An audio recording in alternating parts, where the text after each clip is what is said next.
Ah, les gars, je sais pas si vous voyez, il y a un trait blanc là, juste là, devant mon godet. Alors, soit c'est un mur, soit c'est une voirie romaine. Justement, je suis en train d'enlever tout doucement le devant là, pour qu'on voie si ça continue ou pas. Donc déjà, ça correspond avec ce qu'on trouve. On a fait la première tranchée qu'on a fait ce matin, elle a rien donné. Et là, du coup, on est en train de voir. Voilà ce que je vous disais en fait. On dirait comme un muret. On est en train de voir là s'il y a des cailloux. Si ça continue, ça peut être une voirie romaine. Et puis, jour 3. Donc je vais vous montrer. Oh, je vais y tomber. Je vais vous montrer ce qu'on a trouvé hier. C'est un peu la misère, ça glisse de partout. Il n'arrête pas de pleuvoir. Donc c'est glissant. Bon, allez, je vous montre ce qu'on a trouvé. Bon, je sais pas si vous voyez. Je vais peut-être m'écarter un peu. Alors, attendez. Je sais pas si vous voyez. Là, comme ça. Tac. Comme ça. Et là, ça refait un retour comme ça. Donc on a un petit fond de cabane. Donc on pense que ça doit être un espèce de mausolée. Il faut savoir que ces monuments funéraires se retrouvaient principalement en dehors des villes à l'époque romaine. Donc peut-être romain, on sait pas. Bon, après vu qu'on fait des... Vu que c'est de la préventif, on sait pas vraiment ce qu'on trouve pour l'instant, pour le moment. Et plus tard quand ils feront... S'ils décident d'aller jusqu'au bout, eh ben ils sauront un peu plus en fouillant tout le tour. Voilà, on a trouvé ça, puis on a trouvé... là, je vous reprends, attendez. Oh, voilà aussi ce qu'on a trouvé. Donc là, vous avez un muret. Et là aussi. Donc on ne sait pas trop à quoi ça servait. C'est beaucoup de questions qu'on se pose. Et puis là, plus haut, du coup, il y a les murs qui sont là-bas. Et là, le but d'aujourd'hui, c'est d'ouvrir une tranchée. Ah, attendez.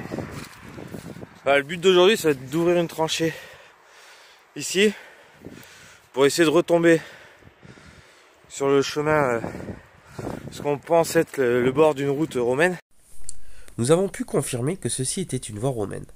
Cela dit, nous pourrons pousser les recherches encore plus et la confirmation si nous retrouvons sur cette voie romaine 2 ornières comme sur cette photo. Car il faut savoir que chaque voie romaine avait des ornières qui ont été créées avec le passage répétitif des chariots romains. Toutefois, ces ornières avaient leur utilité aussi. Elles permettaient une adhérence sur la voie. Comme vous pouvez voir sur cette image, les voies romaines étaient faites méthodiquement. Pour voir jusqu'où elle va. Et si ça a une concordance avec le mausolée en bas. Donc du coup on va faire tout ça là tranquille. Et voilà. On a trouvé aussi de la poterie. Oh purée, c'est blindé d'eau là-bas. Attendez, je vais essayer de vous montrer. Je crois qu'il est dans le WC. Le problème c'est qu'il y a de l'eau de partout. Ouf. Je sens que je vais me casser la gueule. Voilà, vous allez voir, regardez. Oh, oh il a bien plu. Regardez la tranchée là-bas. Elle est pleine d'eau. Donc là, c'est la poterie quoi. Des petits morceaux de poterie sympathiques, notamment celle-là. Donc ça, on pense que c'est d'une assiette romaine. Ça c'est de la sigillée. Donc, vous voyez, normalement c'est comme ça. Donc en fait, si vous voulez, on retourne et on pense que c'était assiette. Il y avait plein d'autres bouts de poterie. Donc voilà, là, c'est à peu près ce qu'on a trouvé. Il y a de la poterie, il y en a de partout. Hein. Moindre morceau. Là, je vais juste un peu plus loin. Tac, la poterie romaine. Donc on est vraiment sur un bon site romain. Quoi. Donc on va continuer aujourd'hui. Si on verra ce qu'on trouvera. Et logiquement, regardez. Si c'est pas mal. Vous voyez, ça pareil, c'est romain. ça, c'est en ferraille. Je sais pas trop ce que c'est, ou alors c'est de l'os. Non, c'est de l'os. Là, il y a de l'os. De la ferraille. Donc on verra ce qu'on trouve aujourd'hui. Si on trouve plus rien, ben moi vendredi, je vais devoir tout reboucher. Pour qu'on on rebouche en attendant qu'ils prennent la décision de faire plus de faire plus de recherches ou pas. Donc on verra à ce moment-là. Hop, petite poterie aussi. On verra à ce moment-là ce qu'ils décident de faire. Et donc du coup je rebouche pour éviter les pillages, éviter que ça se détruise de trop à cause des intempéries. Et là il y a la tuile et là un morceau de poterie avec des jolis décors faits à la roulette, comme il expliquait. Voilà. Fait à la roulette ou dans des moules. En fait il faisait des moules en terre cuite et après il faisait les poteries là-dedans. Et alors au début les premières périodes il changeait les moules fréquemment et puis vers la fin il se faisait plus chier, hein. Il laissait les moules donc c'est pour ça que vers la fin on avait de la poterie un peu merdique quoi. Donc voilà. Bon je vais vous laisser, je vais me mettre à l'abri parce qu'il commence à pleuvoir. Et on va voir ce qu'on va trouver aujourd'hui. Allez. Voilà ce qu'on a trouvé dans cette tranchée. Vous voyez bien que c'est un vase. Donc toujours pareil, de la sigilée. Un cul. Voilà ce qu'on a trouvé dans cette tranchée.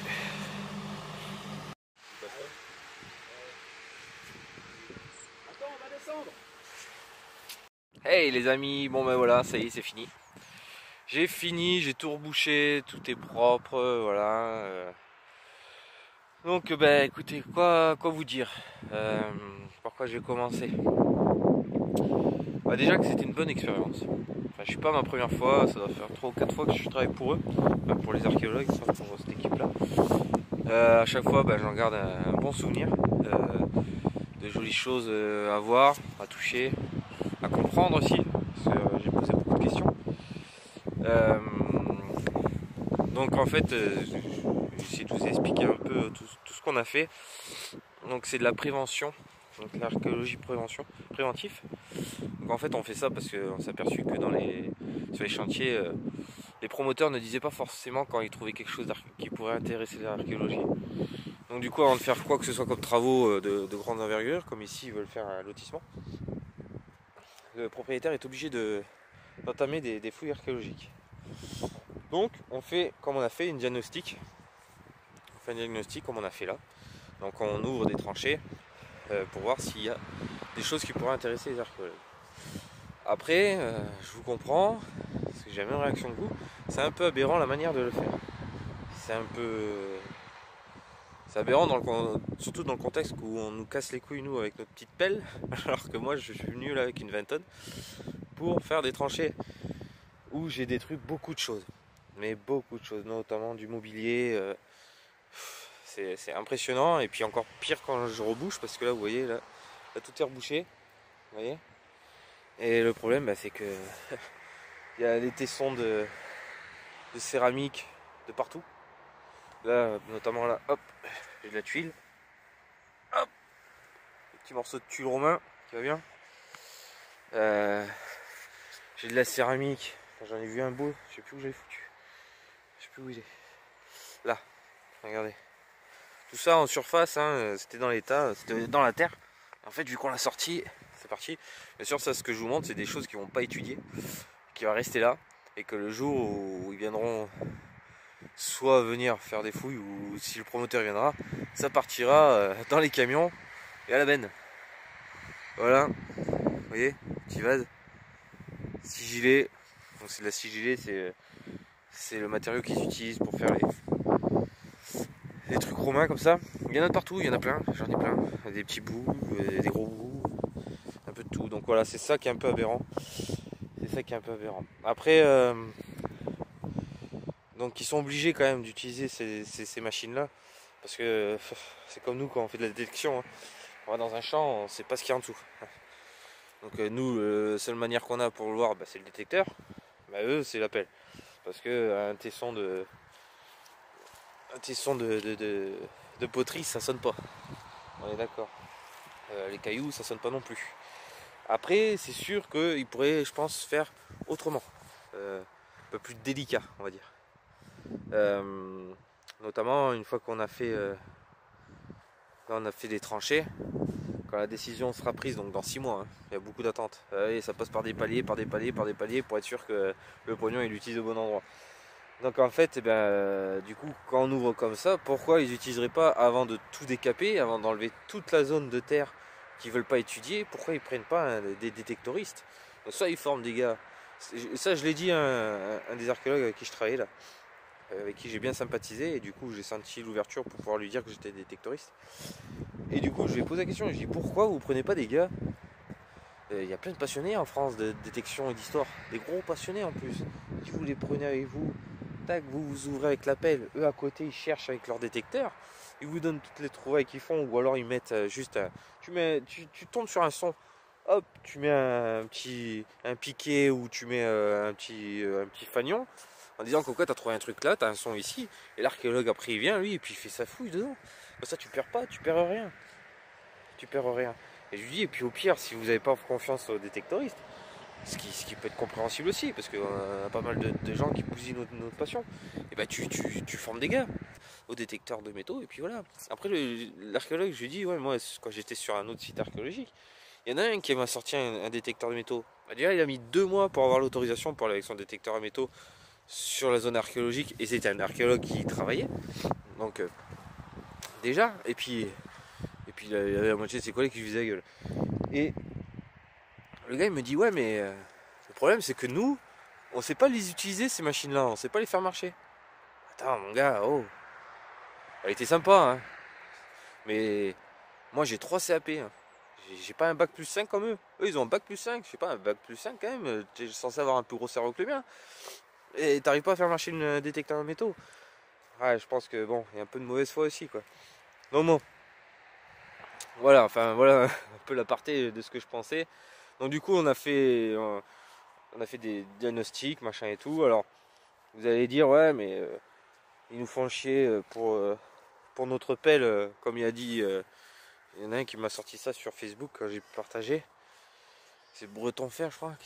Et il a dit ouais ils nous font chier avec notre pelle alors qu'avec avec ta machine on perd encore plus de données. C'est vrai. Ça je suis d'accord, mais après je vais vous expliquer comment ça marche.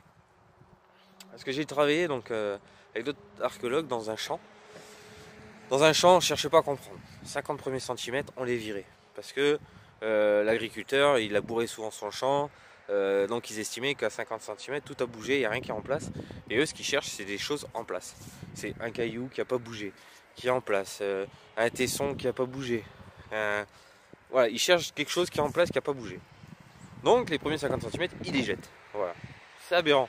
On est d'accord, c'est aberrant. Qu'on vient nous casser les couilles, nous, alors, sur 50 cm, alors qu'ils les virent, ils en ont rien à branler. Là, on était dans une prairie. J'avais jamais fait dans une prairie avec des archéologues. J'avais fait à Marseille, près de la plage, machin. C'était complètement différent. Et là, dans une prairie, en fait, c'est on va dire, allez, les 5-10 premiers centimètres, ils les virent. Certes, les 5 et 10 premiers centimètres, on peut les détecter, nous. Il n'y a pas de problème. Mais eux, ils sont obligés. Là, j'ai un peu les défendre, ils sont un peu obligés parce que quand tu regardes l'herbe, tu vois rien. Après, tu as les racines. Donc, ça m'étonnerait que tu aies grand chose, quoi. Parce que les racines, ça pousse les choses. Vous voyez? Donc, je faisais 5-10 premiers centimètres, je les virais. Et après, regardez. Après, là où c'est un peu aberrant, c'est qu'ils regardaient. Tu avais des zones où tu avais pas mal de matos dedans, la céramique et tout ça. Ils me redisaient de repasser un coup pour voir vraiment la profondeur où il y avait cette céramique. Donc on appelle ça une démo, c'est une démolition. En fait, ils pensent que c'est. Donc après, remblayer les fossés, tout ça, avec la démolition de maison, avec la vaisselle et tout ça. Et du coup, en fait, ils veulent voir la profondeur. C'est bien, mais bon, voilà, tout ce que tu jettes là, tu le perds aussi. Après, je comprends, vous n'avez pas tout stocké, c'est logique. Sinon, il nous faudrait des hangars de ouf, mais bon. Autant t'as, je sais pas, autant t'as une monnaie, autant t'as une statuette romaine, autant t'as une boucle de ceinture, t'en sais rien, peut-être des trucs plus intéressants, mais non, on jette, ça part, voilà. Donc pourquoi nous faire chier nous avec notre petite pelle? Moi je viens avec ma pelle, je te fais un trou là, 10 par 10. et tu vas me casser les couilles alors que je t'ai fait une tranchée de 2 mètres sur 2 mètres de large. On a pris 2 mètres de large sur 10 mètres de long. Franchement. Et 1 mètre de profondeur. Hein. Ah oui, là je peux te dire qu'il y en a beaucoup des choses qui sont parties. Hein. Donc voilà, et puis pareil. Après, je veux pas trop les blâmer parce qu'ils étaient sympas avec moi, mais franchement, quand t'entends l'archéologue dire à un moment on marchait près d'une tranchée qu'on a ouverte, je tombe donc dans les gravats, donc dans le tas de terre que j'avais fait, je tombe sur la petite assiette que je vous ai montré en vidéo là. C'est moi qui la sors du talus, quoi, de la motte de terre. J'ai dit, tiens, regarde. Je dis, putain, c'est joli, machin et tout. Ah oui, je fais, oui, c'est magnifique, ouais. J'aimerais bien l'avoir chez moi, ça. Et il me dit, bon, ben, on va le récupérer. Et puis, il regarde son collègue, il dit, je pense qu'on a fait les cons quand même, qu'on est allé un peu trop fort. Parce que quand je vois ce qu'on sort comme ça dans les tas de terre, j'ai envie de lui dire, bah oui, garçon, c'est vrai que vous êtes un peu allé.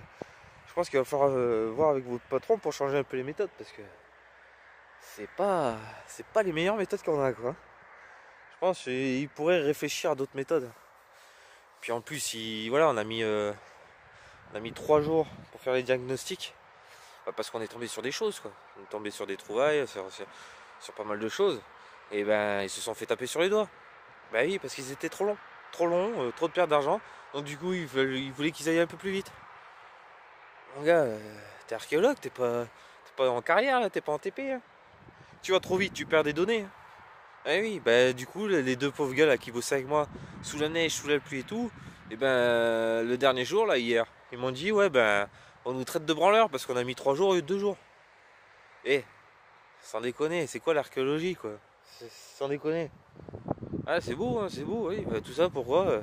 Parce qu'il y a le promoteur derrière qui pousse au cul, parce qu'il y a l'histoire de thunes. Ah, faut arrêter, quoi. Sans déconner.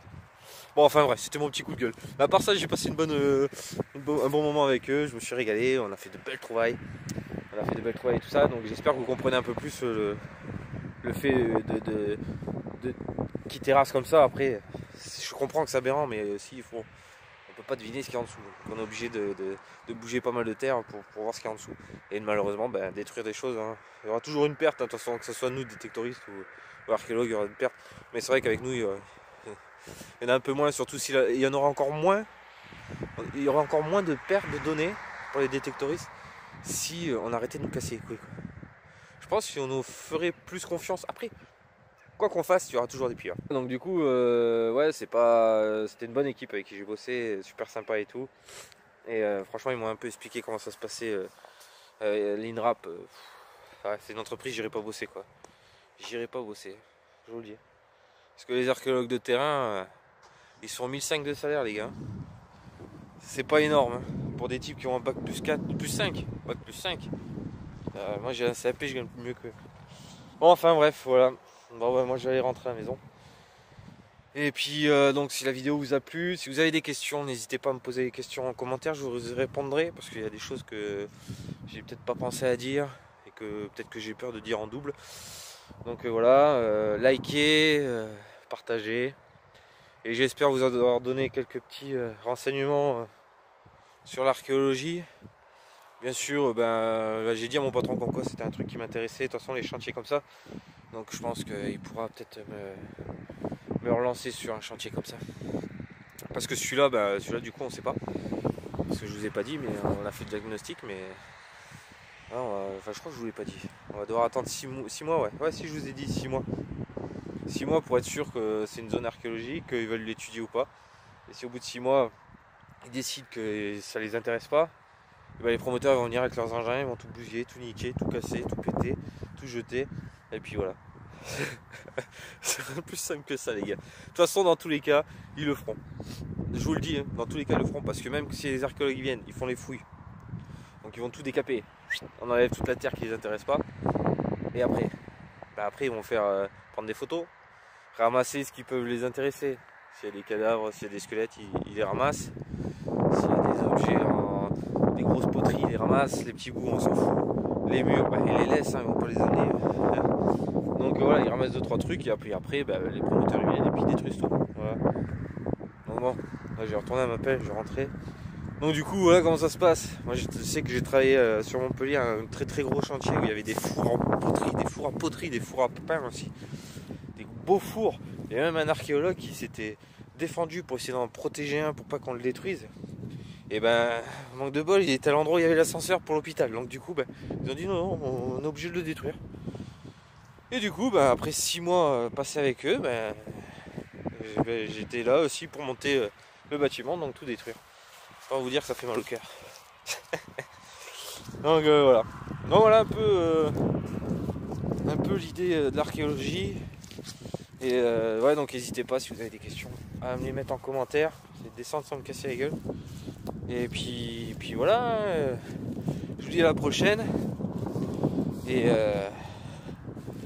bonne détection à tous. Ciao ciao.